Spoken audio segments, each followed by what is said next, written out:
Hi there. Hi there. Welcome to Honeydew podcast. I am Cass. And I am Emma, and this is our podcast about having sex and having interrelations and having outer relations. All the things. All the things, all the pleasure, shame, smoosh it up in a sandwich, eat it every Wednesday. That's us. Honeydew Me. I remember, I was just thinking about, honeydews. I don't know why your sandwich reference made me think of honeydews. You don't have to explain yourself. But one time we posted a TikTok that went kind of viral, and people were commenting, and somebody said, "Why would you choose the worst melon?" And I thought that was so funny and so rude. Yeah. That's so funny. Like, we were actually like fruit. Okay, melons. Yeah. It's like Watermelon me, cantaloupe me, maybe if we were a marriage podcast. Maybe. Yeah, and we just landed on Honeydew. Honeydew me. It's gross, but it'll do. Get it? Oh, it's disgusting. Makes me want to gag. I actually really like honeydew. I know, it's fine. I'm not a huge melon person. I like You're watermelon. not a melon felon. I'm not a melon felon. I'm not, but I do appreciate watermelon. And that's about it. Okay.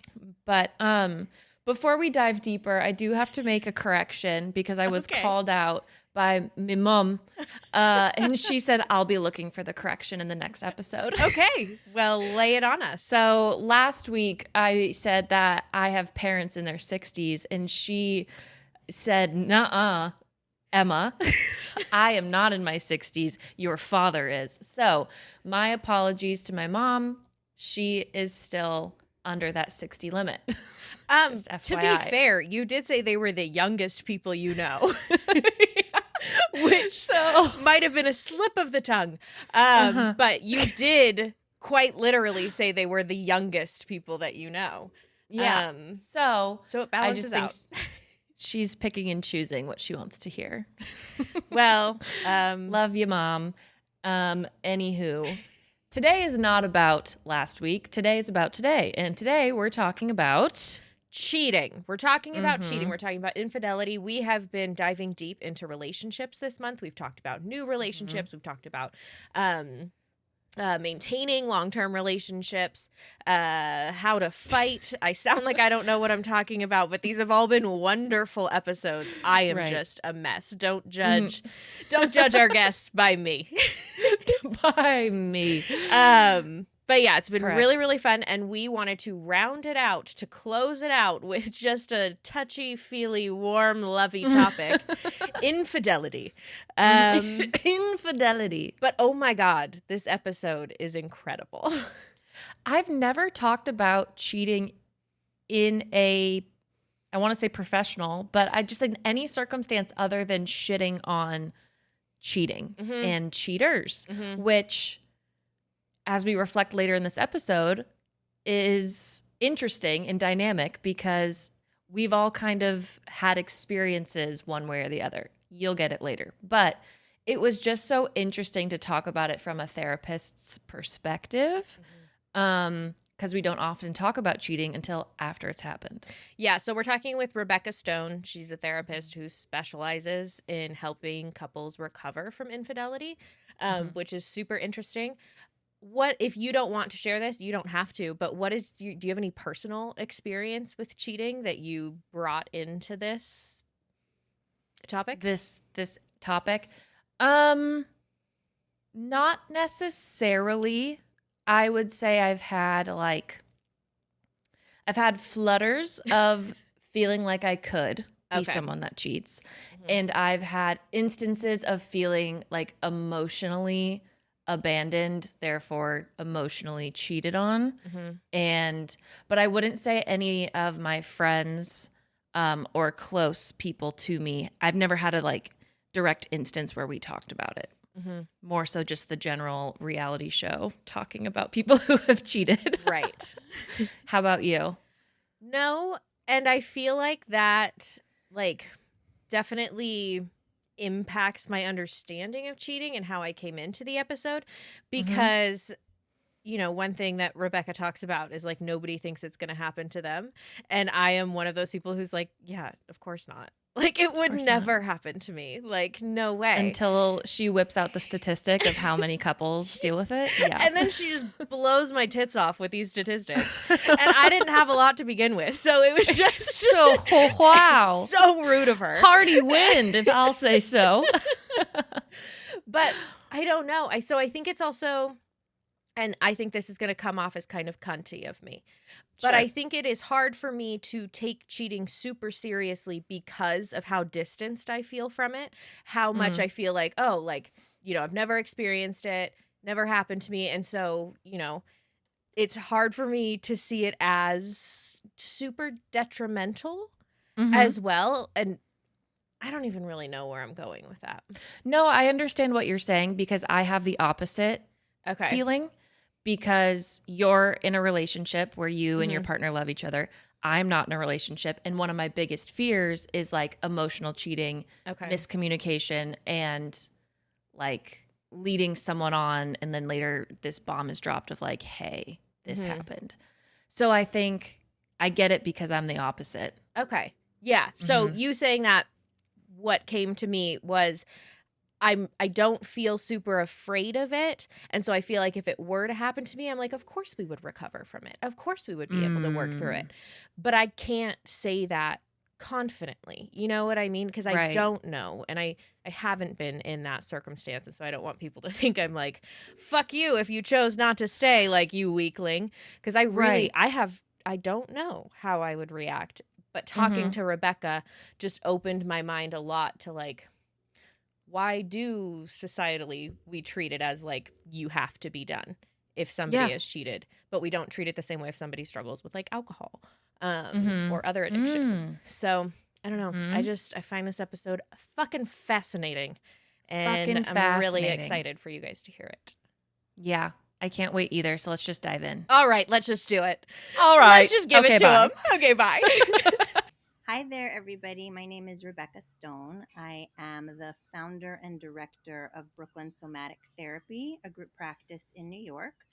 And I'm also a trauma, couples, and somatic therapist with a specialty in infidelity recovery. And I'm so excited to be here to talk about infidelity recovery, trauma, and what we need to be able to do to heal. Yes. Absolutely. We are so happy to have you here to discuss this because I also feel like I was thinking about this morning. We don't talk about how to move past this or how to work through it in a relationship until it's already happened. And you're working through so many things that maybe forgiveness, if that's your goal, would never be on the forefront of your mind or isn't. So I think it's actually like one of those topics that I'm happy we have the space to talk about before it's happening. For us personally, Cass. Yes. So maybe we start with the definition of cheating or infidelity. And are there different definitions? Great. I want to get back to that and first say that that's probably the hardest question I've ever been asked. But I also want to say, in terms of nobody thinking that this is going to happen to them until it's too late. Right. And most people thinking that recovery is not even a possibility and that they would never stand for this kind of behavior. And with all of the couples that I work with, they have the experience of being completely shocked, completely floored, and all of a sudden feeling like, wait, I'm not ready to give up this relationship. There was so much good here. What the hell am I supposed to do? So I'm thrilled to be talking about this because couples therapists aren't really trained to be helping people recover from infidelity. And I think that the majority of therapists have a bias that if, a client of theirs has been cheated on or a client of theirs is the cheater, that it's too late. It's over. And so there are really very few people that specialize in this and really believe that infidelity recovery is possible. And in fact, 70% of couples are able to recover without much support, which is a shocking number. I mean, nobody expects that. And this is like without therapy, so. God, that's insane. So I'm thrilled to be talking about it. So in terms of the definition, I think everybody agrees that the typical definition is being unfaithful, whatever that means, and breaking a commitment, a relationship commitment. But people break commitments all the time, right? I mean, divorce is breaking a commitment. So what's the difference between infidelity and just saying, I'm done and I'm breaking our commitment in a more overt way? So I think that part of the most common and traumatic aspect of infidelity is the lying and the secrecy. Mm. So I think part of redefining infidelity has to be lying, gaslighting, hiding the fact that there is a deprioritization of the relationship and a choice to to basically create some kind of triangulation where something else, someone else, becomes more important than the relationship itself, so that the relationship is no longer the priority and there's no longer secure attachment and safety, emotional safety, right? Like emotional intimacy becomes threatened. And the reason that I think that that's a better definition is because it can encompass everything, not just cheating with another human, but porn and financial infidelity is a category of infidelity that nobody thinks about, right? And it's just about using an addictive escape mechanism to divert attention and get needs met outside of the relationship. And I would argue that addictions, alcohol addiction, so, any substance use is the same behavior, but it manifests differently. And what's really hard about infidelity is that there's so much pain and shame and trauma about choosing another human being over the partner as opposed to alcohol. I mean, it's easy to see that alcohol means mental illness. It's much harder to see that another person can mean trauma or mental illness too. Wow. Well, for a hard question, you did a great job putting an umbrella term over it. Thank you. So I feel like a lot of us aren't coming into relationships with that definition. And because a lot of us, like Emma was saying in the beginning, aren't preparing for the idea that there could be infidelity, we're not having these conversations of like, well, what does infidelity mean to you? Like, what counts as cheating to you? And so what happens when you're in a relationship and maybe you are even starting to have these conversations or something has happened, but your definitions of infidelity are different from one another? Like if, one partner does consider porn infidelity, but the other one doesn't, how do you navigate that? It's a really good and a really hard question. And, I could give you the easy answer and say, well, all of these things need to be spoken about in the beginning of a relationship. Everybody should know, how much porn is my partner using? Do I feel comfortable with it, etc.?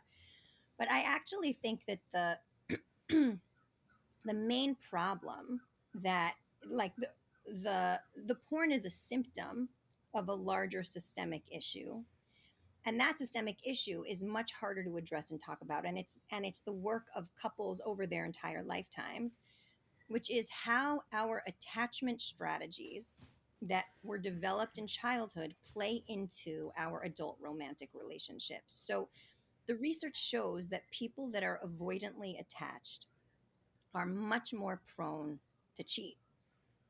And the reason is that an avoidant strategy means that you're using avoidance to escape emotional pain and fear of rejection, as opposed to the anxious strategy, right? Which is, I'm going to cling, I'm going to over focus on the relationship, I'm going to just figure out what my partner needs and give it to them on speed. And the avoidance strategy is like, this is too intense emotionally for me. I need to check out because I'm not used to reading and gauging my emotional landscape. And I'm really scared of it. And I'm really scared that I'm going to fail my partner, that I'm not going to be enough for them, that I'm going to be left alone like I was as a kid, in an like emotionally. And so it's safer to escape. It's safer to fantasize about other people. It's safer to keep the door open so that I can know that if I'm ever rejected, I'll survive. Nothing's going to touch me that much. And so the conversation is actually much deeper, that needs to happen from the beginning of a relationship about what are our core woundings, what are we bringing, what baggage are we bringing from childhood, and what strategies are we using to avoid emotional intimacy as a protective survival response. Right. And so, I think most people, and I'm going to go out on a limb when I say this because I know that there are a lot of different religious convictions, but like most people would probably be okay with their partner watching some amount of porn. The problem is when the porn becomes the triangle in the relationship and the partner is using porn more than they're turning to their partner for sex. Right? That's when it becomes an escape route. That's when it's painful and betraying. Because why are you more interested than, in these people that you don't know, these strangers, than me? Why do I keep initiating sex and getting rejected when I know that you're up till 3 a.m. every night masturbating? So that's the issue. It's not about like, let's go down our checklist. Are you okay with porn? Check. Are you into polyamory? Check. People who are in open relationships also experience infidelity. So it's not like, getting clear on the checklist is going to save you from this. What this is really about is how blind are we to our trauma spins and our wounding that causes unconscious behaviors that make us, cause unbearable pain to our partner. Wow. The way you're describing attachment styles in relation to infidelity is like such a light bulb moment for me. I think for somebody who would tend toward anxious attachment, it's hard for me to grasp cheating in a lot of ways, I think, because I'm like, yeah, that's just not how I would turn. Like if I was feeling this, that way or the other, like I'm going to go more towards my partner and like really like try and get their validation and all of that. And so it's like, it feels like a disconnect. But then when you're describing why somebody who tends toward avoidant attachment would feel like that was the safest way to protect like themselves and not have to be too vulnerable, it makes a lot of sense. And it's like, oh shit. Yeah. I'm so happy that you feel that way about it because cheating partners are so demonized in our society. They're seen as just such awful, terrible people. And what nobody understands is that when research is done about attachment theory and attachment styles in children, what they found about avoidantly attached kids is that they're the ones who are actually crying the most as children. And they're seen as problems, and nobody can quite help soothe them. And there's some form of neglect that causes them to say crying and protesting is not worth it. So it's like when we think about attachment strategies on like a spectrum, right? The anxious is the one that cries and is inconsistently met. Sometimes I get what I need when I protest, and sometimes I don't. So I'm just going to keep protesting and clinging and making clear that I'm miserable until I get responded to. The avoidance strategy is giving that up because it just doesn't work for them. So if you can imagine never getting that response when you're in pain and you're trying to get co-regulated by a caregiver or by your romantic partner in an adult relationship, of course you're going to give up. And that's why I believe so much in infidelity recovery, and I love it so much and feel so passionately about it because like I really believe in my best moments, and I obviously don't live by this all the time because I'm a human being, that like true compassion and like living wisely is about trusting that if we were in someone else's shoes, we would do it exactly the way that they're doing it. Interesting. I have what as we're going through anxious and avoidant, are there examples of people who are in secure relationships who cheat, and maybe what those motivations would be if it's not around your attachment style, but it's around something else entirely? Great question. Um, yes. So there are two categories in addition to the avoidant, kind of like this trend of infidelity that I want to talk about.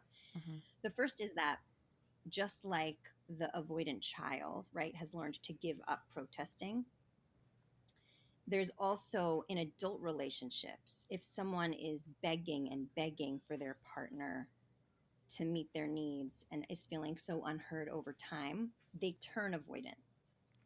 So that's called, we can call that the burnt out pursuer, right? Mm-hmm.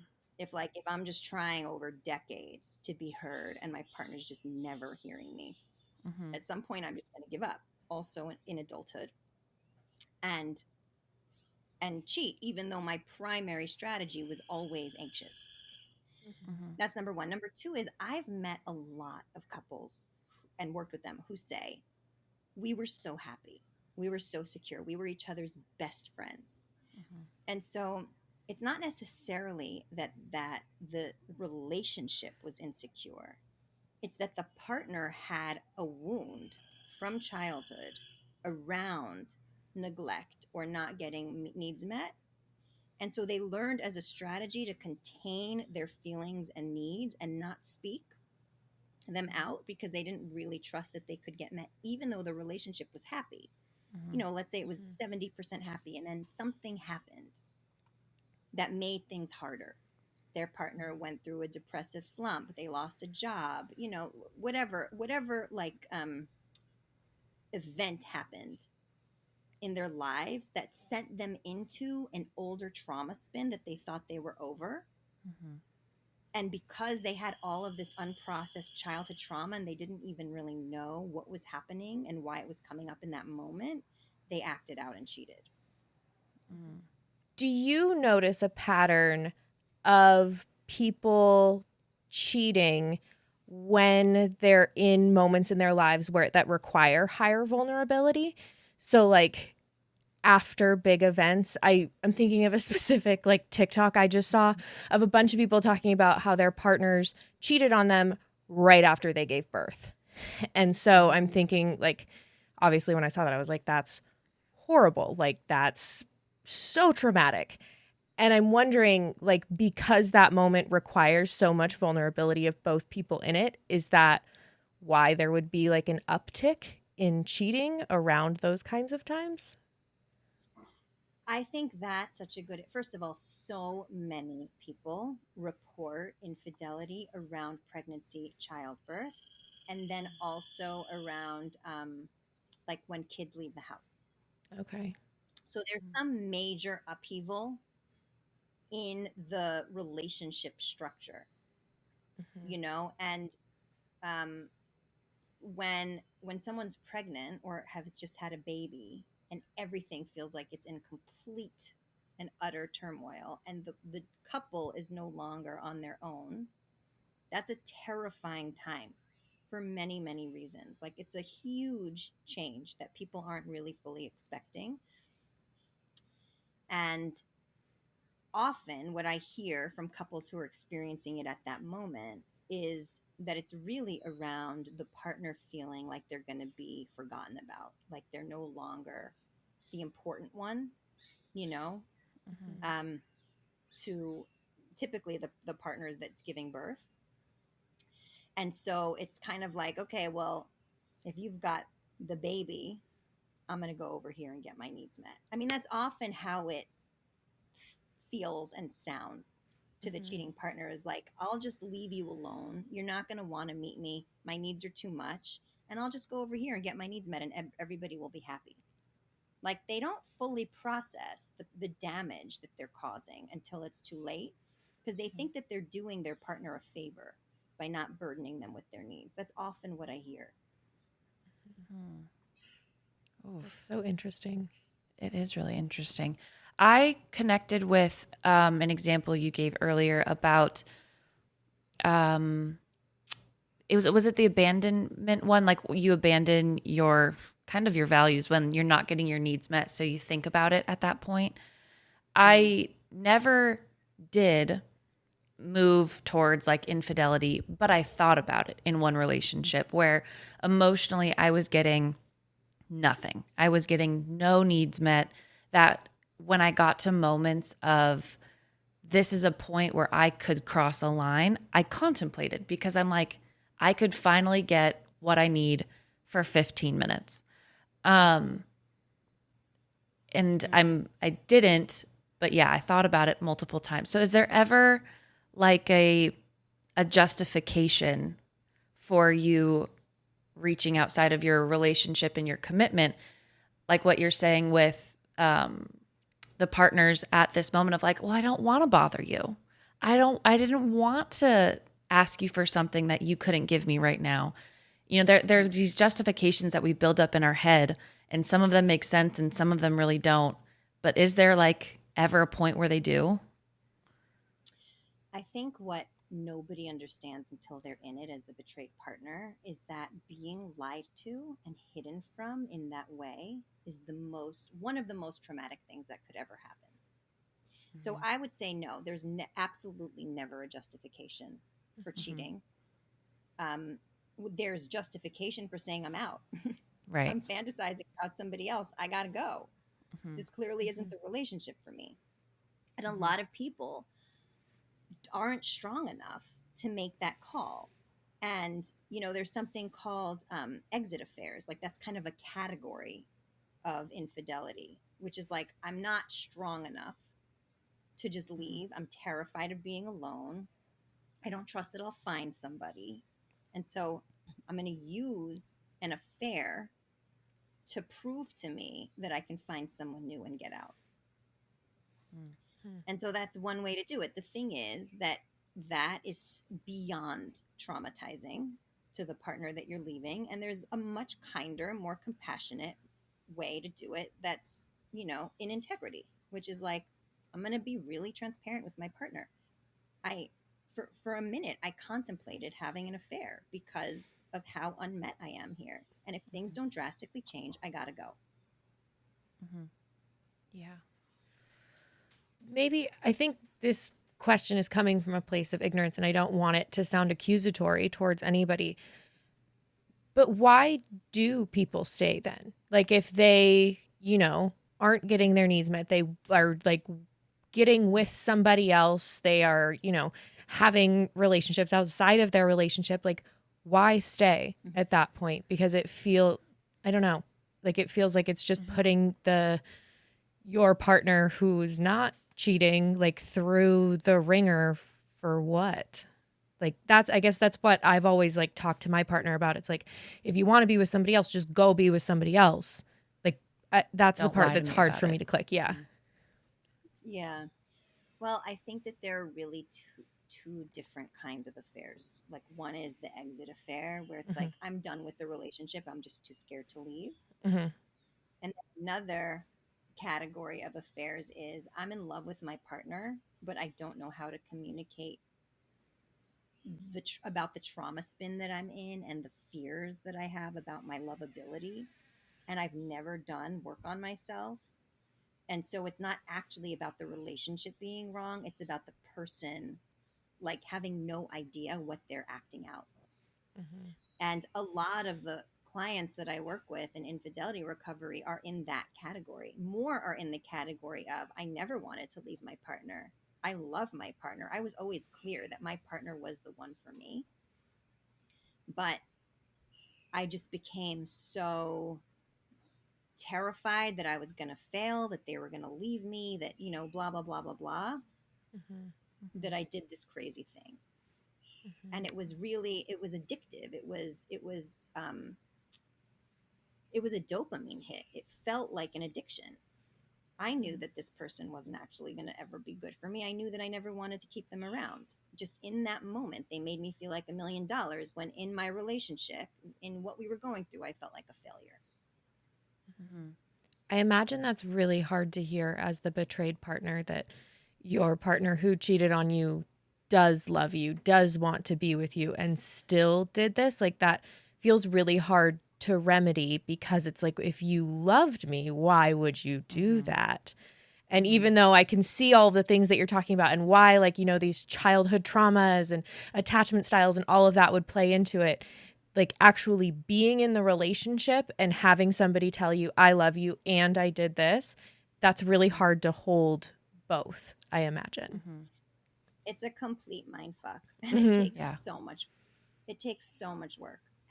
And what I love doing when I work with the betrayed partner is each betrayed partner is going to go to a different place about what this means about me, right? One is going to say it's because I wasn't attractive enough. Another is going to say it's because I'm too much for you. My needs were too much, so I pushed you away into somebody else's arms. Another is going to say I'm inherently bad and unlovable. And each person's wound from childhood determines the story that they make up about the now. So, what the opportunity that the betrayed partner has in this moment to heal is not just from the betrayal, but really the core beliefs that they formed from childhood that they didn't even know were in them either.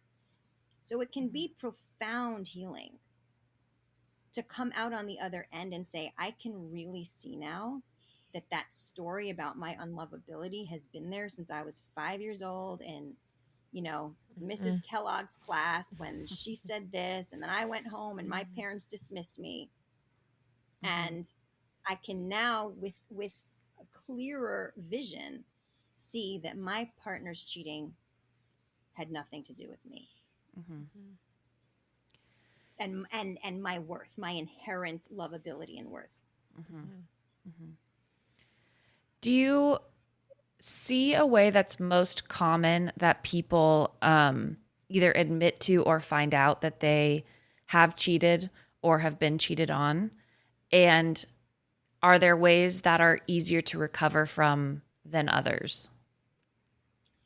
Most of the people that I work with, and most of the people who took a survey that I did with a couple of collaborators, colleagues, reported that they found out, like that they discovered it from messages, from phone, and that it wasn't a disclosure from their partner. Full disclosure from a partner is the easiest way to recover. And it's very, very hard to be the cheating partner and believe that if you tell your partner what you've done, that that's actually an easier healing road. But it's the truth. Right. And the partners that continue to invalidate and lie once it's been discovered are the partners that have a harder time healing. And that's, again, most cheating partners are deny and deny and deny and are so scared of being caught because they don't actually want to leave. And they don't want to hurt their partner, and they're terrified. Right. To give a little bit of context, are there numbers on like how many relationships experience infidelity? 40 to 60%. Holy shit, that is so much more than I thought you were going to say. Oh, I God. know, and it's hard to know. I mean, not everybody's being surveyed. We know Right. people still lie. Those are the people who We have no idea. yeah. Oh my. massive. That's shocking. But also, we don't know what infidelity is defined as when that's Right. being. I have no idea what's included in that. So it's all kind of amorphous. But we know that the numbers are high. Right. Are the phrase like once a cheater, always a cheater has always been circulated. So is repeat offender an okay word to use here? Like, is that something that you see often in people who cheat, is that they're people who can cheat, who can cross that line again or again and again and again. And once a cheater, always a cheater stands up. Once a cheater, always a cheater is not true. However, if you've cheated once, you're at higher risk of cheating again. Mm-hmm. So, again, if we think about this avoidance strategy, right? If someone's going to just move from relationship to relationship, not checking themselves, not healing the part of them that uses this to escape, it will continue to happen. Mm-hmm. But if there's an intervention and the couple repairs and gets help, and the cheating partner figures out, like, what is this wound that is causing me to reenact this, it's over. I've seen it just, end. And I would say most cheating partners are cheating once, and they're cheating with one person. Um, and it was a really terrible, hard moment in the relationship. And as soon as their partner finds out and they see the damage that they've caused, that's enough trauma to them to never want to do it again. I think it's like when there's some form of sex addiction that it happens more repeatedly, Mm-hmm. and the sex addiction needs healing. Mm-hmm. I'd love to get a little Yeah. bit more into the disclosure aspect. I think another, I don't know, thing that I've heard in terms of cheating is that sometimes like it's going to hurt your partner more to tell them, like if it was a one-off thing, just a little thing, like is it really going to benefit your partner to tell them, or is it just going to hurt them more? Is there ever a Yeah. time when you shouldn't disclose? I don't know. I mean, Esther Perel, who wrote The State of Affairs, Mm-hmm. she writes, like, I don't always advise my clients to disclose. Like, what's the point of them having to know everything when it's going to kill them? Mm-hmm. But on the flip side, because 84% of betrayed partners report that the most traumatic part was the lying, if they Mm-hmm. find out, the risk for PTSD is so much higher if they find out themselves, that I don't see a justification for withholding. Mm-hmm. I think it's too risky and too damaging to the relationship. And often partners just know, like they just intuit something's off, you're acting different. That night you came home, things were different. You were weird with me. What was that? Right. There's um definitely a line I've found within a relationship where being too honest has been damaging and hurtful, and just like shut up already. Mm. Like I get it. I don't need to hear every single thought that you've had today. Um and then there was a Mm. scene in a show I watched where, in a moment of just like pure raw honesty, they showed each other like the ways in which they appreciated outside attention that day. And like they both were Mm. kind of in this moment of just like questioning, and like this happened and this happened. And to me, that would make me feel safer. Like that disclosure of like, this person and I flirted for like 15 minutes, and honestly, it kind of felt good. That Mm. type of honesty, I would say, feels like you trust me and I trust you, and like we can talk about this and work on it. But yeah, then there Mm. is a flip side of like, I don't need to know every single time you thought about someone else when you were masturbating. Like that part I Mm. don't need to know. Um, so I don't know. Yeah, I would say like with your Yes. point, it would be like conditional or hard to. Well, I wonder. I mean, I get curious about the intention behind the sharing. Mm-hmm. Like, like, why is someone telling you about every time they're fantasizing about someone else while masturbating? And is there something about like making sure that that they're allowed to be free and not always think of you, and whether that feels hurtful, and whether there's intention behind that, Mm-hmm. like whether that's actually part of the avoidance strategy. I'm never going to be fully yours, so just FYI. Mm-hmm. Here are the other people, here are my exes that I fantasized about. Mm-hmm. And whether that's why it feels different to you than being in a collaborative partnership where you're like, hey, like, I like getting this outside attention, I bring it to you. Like, I get turned on and I bring it to us in our relationship. You're the only one who gets to have me. Mm-hmm. Those are two different approaches. I And the intention really matters. I mean, you can yeah, feel the difference, right? And absolutely. Hmm. like we can acknowledge that our libido is always around and that different things can turn us on, Hmm. and use it to strengthen the bond instead of to put up blocks. Right. Right. Whew. Well, it's always fascinating bringing up examples that I've experienced or that like listeners have mentioned. It's just so interesting to get a different perspective, motivation of intention, like you're saying.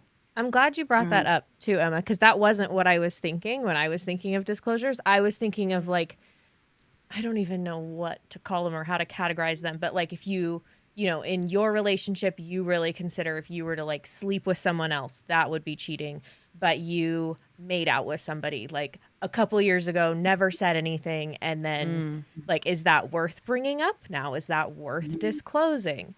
If you feel like it's going to hurt things more than others, but I guess it depends on the situation and what you Right. want to do.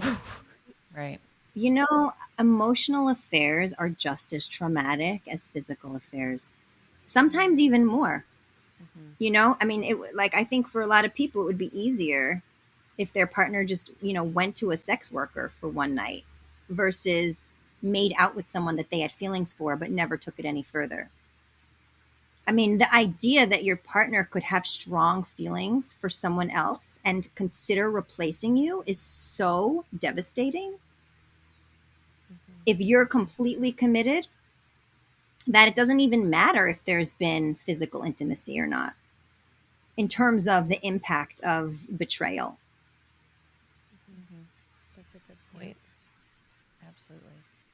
If we're getting into disclosures a little bit more, if you are the person who cheated and you are at this point where you want to disclose, what are some, like, I don't know what to say other than ingredients to make sure you include in that disclosure? I love that question. Um, the first is to tell everything.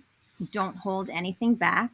Don't try to whitewash. Don't say, I've been texting someone, but nothing's really ever happened if something's happened, because your partner will find out. Don't trickle truth, basically. Mhm. Give the entire story. And as part of the story, make sure that you're not blaming the relationship and your partner for causing you to cheat. Nobody can ever cause you to do anything. We all have choice. We are all adults with choice. And so the relationship might have been in a stuck place, but you're still responsible for your poor behavior. And Mhm. the more self reflective you can be about this patterning of hiding, escape, avoidance, using something to numb out or looking sideways to get needs met from someone else, is a pattern learned in childhood. So the more you can bridge back and make that link between how did I learn that this was the smartest coping strategy in childhood and what caused me to use it right now in my life, that's a coherent story that's going to make it much easier for your partner to hear.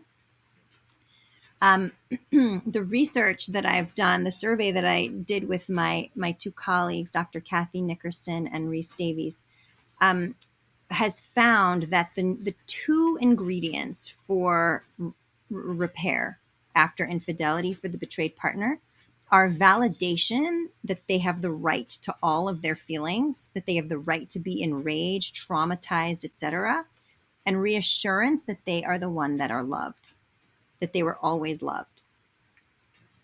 So as long as that can also be part of the disclosure, I never meant to hurt you. I never meant to leave you. This was my idiotic trauma spin, and I'm going to get help for it. This is what I so far understand about what would cause me to behave this way. I don't even recognize myself. I'm so sorry. I will do anything it takes to heal with you. Mhm.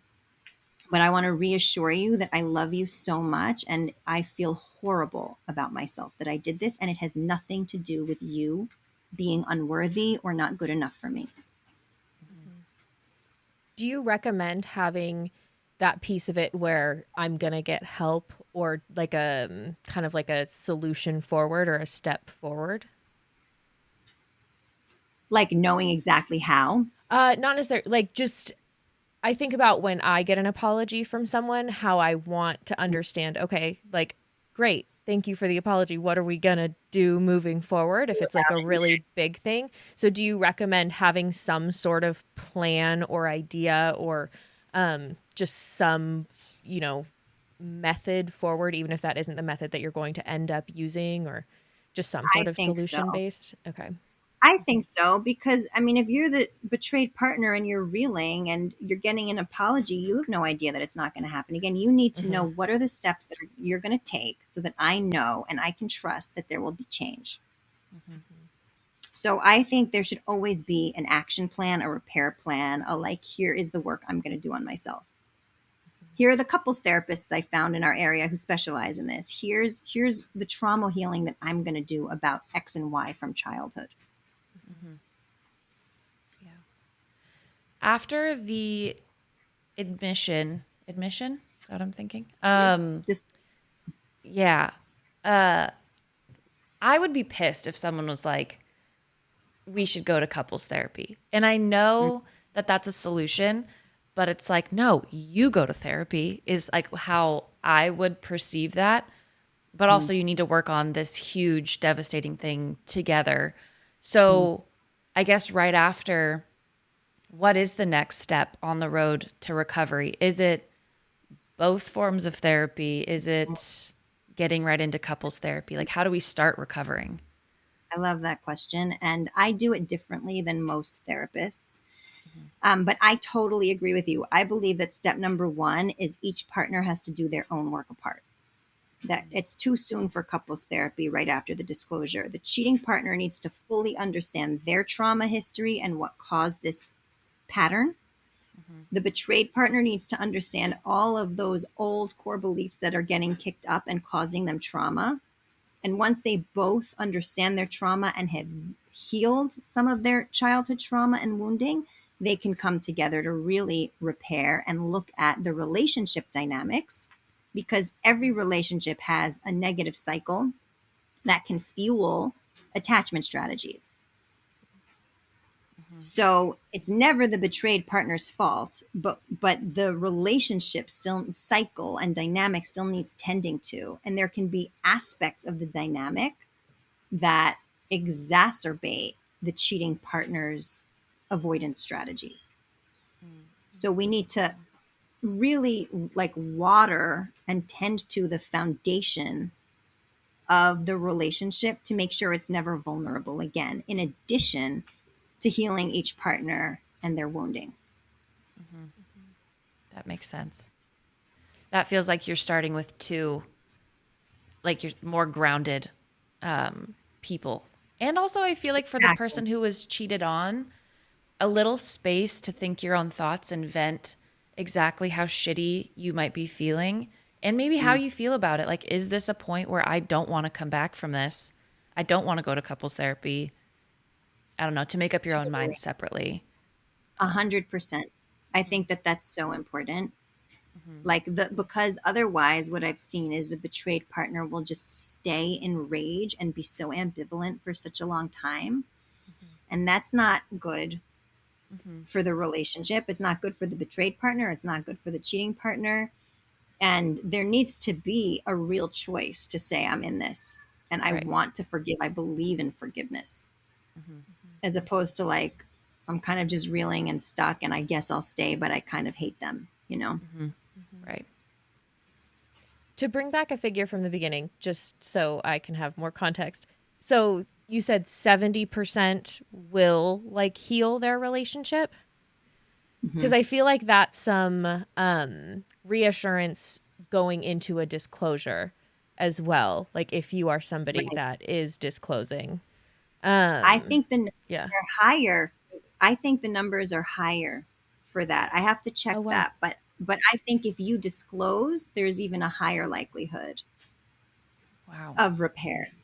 But the the predictors of recovery across the board are: was the cheating partner always in love with their partner even as they were cheating on them? And did they offer reassurance and validation to the partner during the recovery? That's it. That's what determines whether people will survive or not. Those are obviously big things, but like also not quite as like difficult or big of things as you would think it would require to Right. repair. Right. And, I think like they're each operationalized, like there's a lot of nuance in there, because the cheating partner might say, I love my partner. I didn't mean to hurt them, but they go into so much shame when their betrayed partner rages at them that they invalidate. It's hard for them to reassure. They feel so attacked and so terrified that they can't actually show up the way they need to. And that's where I think good trauma therapy comes in. It's like to really help them work with their shame, because it's the shame that caused the cheating in the first place. Yeah. I feel like that's another obstacle for the person who cheated, is thinking that you have to be this like gallant knight now during the relationship. You have to show up with grand gestures every single day to make up for what had happened, when it's like really what you just laid out there is huge and all we really want. And it just comes from like emotional availability and vulnerability in the relationship, which can still be a big Totally. hurdle for some people. But It is. And you'd be surprised how many cheating partners go into hopelessness and helplessness. Like they try once to be the perfect partner, and they're met with so much rage that they're like, forget it. I give up. right. This is impossible, because it's really scary to be hated, to be a perpetrator, to be the one that causes this much damage to the person that you love the most. And it's very hard to stay vulnerable and open when there's so much rage being directed at you. Right. Yeah. What are some, sorry, Cass, did you have something? Oh, I was just going to say, thinking about a moment like that, if I were the betrayed partner and somebody going into hopelessness, helplessness, would make me so angry, would make me so mad, and would be like a real fuck you moment. And so I imagine it is very hard to control rage. And so that is just another argument for doing that individual work first. Because I don't know how I could sit there and like watch somebody go into that like helplessness and not just be real mean, if I'm being honest. 100%. And that's why recovery is a very hard, painful road. And, it's so interesting when, like, I believe that trauma is what causes all of the hate and violence in the world. But when we cause harm and trauma to another person, they then become often a perpetrator in some way, right? And it's very, very, very hard. It takes like a larger than life human to be betrayed in that way and not become a raging asshole. Absolutely. And it's so sad. And so then there's like all of these layers of like, I'm unlovable. You don't care about me. You treat me like shit. You lied to me.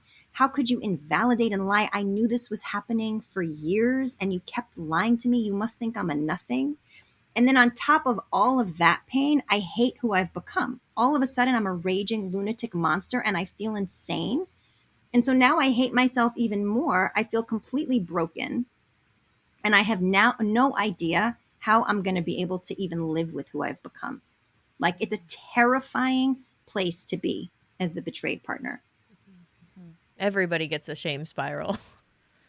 Yeah. Everybody gets You a shame get one. spiral. And you get one. Yeah.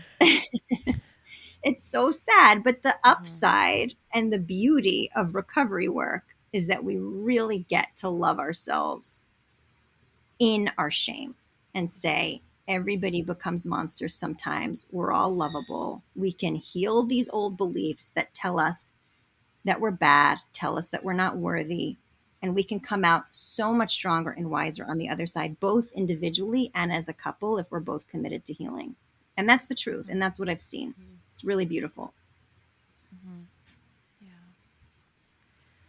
I feel like we could keep going and digging into this because it is so fascinating to talk about just these types of dynamics in relationships. And but what other things that we like have we not asked about the road to recovery that are so important to outline, like for someone who's trying to move forward? The stigma for the betrayed partner of being cheated on, and how hard it is to not have family and friend support if they want to stay. Like how much we stigmatize cheating in our society, and make the cheater just bad and not worth staying with, and then how much harder recovery becomes for the betrayed partner, because not only are they going through everything that I just outlined, but they're also feeling crazy for wanting to make it work because nobody supports it.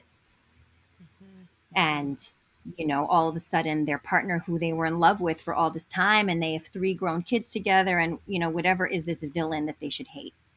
And like how much we polarize in society, how much we write people off and dismiss, and they're either all good or all bad, and what damage that does to all of our psyches, not just in infidelity, that makes healing harder. I got into this work. It's what I just said, that's such a good point. I got into this work actually because I had worked on in restorative justice project, and I'd worked with people who were incarcerated for murder, and they were in prison for 20 plus years, and had never had to self-reflect and do any trauma work and take true, real, deep responsibility for the harm that they caused. And when I witnessed their transformation, I was so moved. I mean, it was unlike anything I'd ever seen. It was so beautiful and powerful to see them feel so deeply pain that they'd never let themselves feel before. At 50 years old and 60 years old, when they'd committed a crime at 18. And that's really what had me being like, the world needs to understand that everybody has good and bad parts. And the more that we can accept both our good and our bad parts, the healthier we're all going to be. And the more that we disown our bad parts, the more that we project them onto everybody else and demonize and villainize. And we have all these wars and a crazy fucking country with crazy politics. And the healing is the same for all of this, for infidelity recovery, for our political system, for global violence.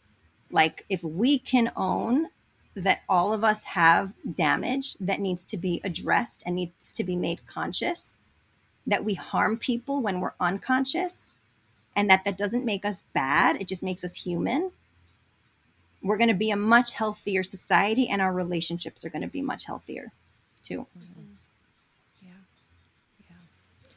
When you're talking about friends and family wanting to kind of like disown someone who has cheated, I think about how, if I had a friend or a family member be cheated on, I would like, it's hard not to see, hating that other person as empowering the person that was cheated on, because you want them to feel empowered because you love them. And like, I imagine being cheated on feels very disempowering.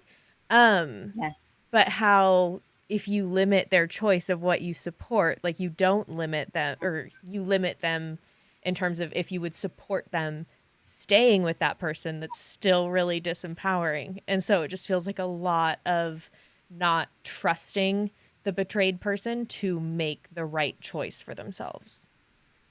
Exactly.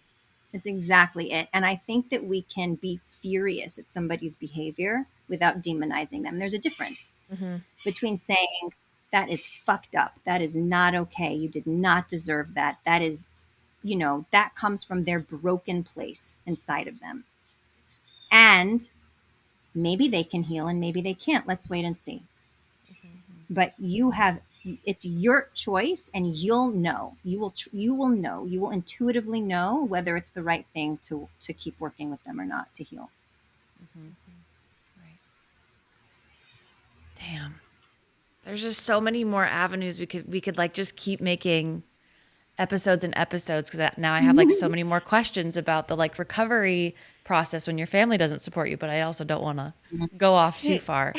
Cass, do you have any other questions? No, I mean, yes, a million now, but you answered all of like everything I brought in and more. So where can our listeners continue connecting with you after this episode?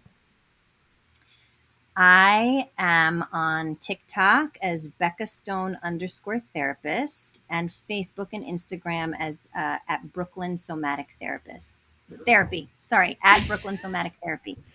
And you can check out our brooklynsomatictherapy.com website, although we really only work with New York clients there. But follow me on any of the social channels. You'll get tons of tidbits, and you can check out all of our services and offerings in my bios there. Your sass always takes me like off guard just a little bit, because I'm used to us doing it in a bit, but then sometimes when you just give it to me, I'm like, well, it's always unprecedented. Like, it is never warranted. When I give you sass, it's never warranted. So I think that's what keeps it fresh and fun for you. Yeah, you keep me sharp, honestly. Thank you. You do, in multiple ways. I feel it, and I know this has nothing to do with the episode we just finished, but when we don't talk or don't like have our chats our for spats. A while, our spats, I feel less funny, and I mean that with like a very genuine compliment to you. Thank you. I love that, and I agree. I think I feel less joy the less I interact with you, so I feel no reason to be funny. Why would I give the world this gift if I'm not getting my needs met?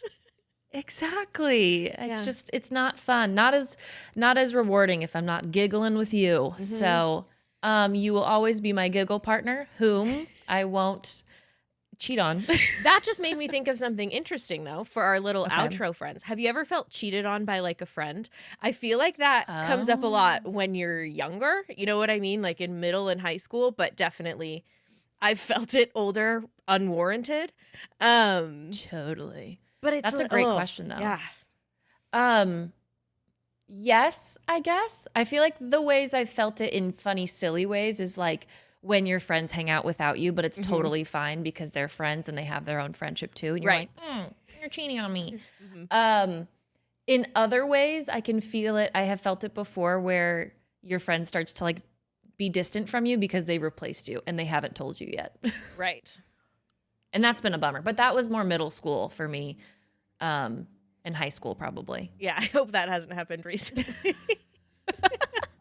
I have something to tell you. We've actually started a different podcast, somewhere completely different, and it's Cass and Irma somewhere else. It's Cantaloupe Me. It's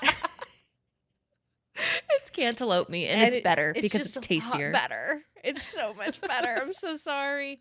Yeah, I feel like it is easy to feel cheated on by a friend in very unwarranted situations. And I think with friendships, especially, we don't spend a lot of time like thinking about our emotions in them and like, I don't know, like processing them. You and I have had to spend a lot of time processing our friendship and talking through things that have come up when like things get a little bit harder. So I feel like when we do feel cheated on by a friend, it's so hard to say something and it feels so dumb. Like, it just feels so dumb because I can't be like, that was really rude of you for hanging out with that person that we're both friends with that you are totally allowed to hang out with on your own. Like, that was really fucked up of you. Totally. I agree. I feel like it's a lot harder to talk about because, it's so unprecedented and it's usually like your own insecurity about feeling like replaced or forgotten or not important anymore. Where it's like, those are all valid feelings, but how do you talk about that if you haven't regularly brought that up? Yeah. Mhm. Like I introduced you to one of our really good friends. Yeah. And there were a couple of months after I did it that I was like, I shouldn't have done that. That was stupid of me. I remember those months. Why would I do that? Why would I do that? Now I'm so grateful, and I love that you guys have a friendship outside of me entirely. And there was a while where I was like, that was a mistake. That was such a mistake. I regret it. One of them's going to have to die now. Yeah. I'm not talking to either of them anymore. Interesting. Yeah. Actually, fuck them. They deserve each other. I actually Fuck hate them. But I processed those feelings. I went to therapy, and I'm here, and we're all fine. We're all Anyways, fine. Rebecca, We are you'll be hearing from me. Yeah. I actually have an appointment with Rebecca. Oh, well, we are all better off because of Rebecca as well, just in general from this podcast. So thank you so much for coming on today, Rebecca. And thank you to our listeners for hanging out for our last week of Relationship Month. So fun. It's been so fun. You can head on over to Apple Podcasts to rate, review, and subscribe to Honeydew Me. You can leave us a written review. You can rate us on Spotify. You can watch us on YouTube. You can follow us on TikTok and Instagram. And if you ever have an episode suggestion, a guest suggestion, you are welcome to go to the link in any of our bios and submit that on our little Google form. We read them and we appreciate them. And we do our best to bring you the content that you want. So let us know what you like hearing. Don't be unkind. Don't be critical, because we're deeply, deeply sensitive. Yeah. But with that, we will see you next week for a new month, new topic. Are we going to tell them the topic, or should we just... Let's just tease them. Let's tease them. Just tease it out a little bit longer. I wish I had a funny hint that I could give, but nothing's coming to the tip of my tongue. To the... And that doesn't even do it well. Well, kinda. Tip of your tongue. We're dangling it with our fingertips. Stay healthy. That's all I got. We'll see you next month. Okay. Goodbye. Bye.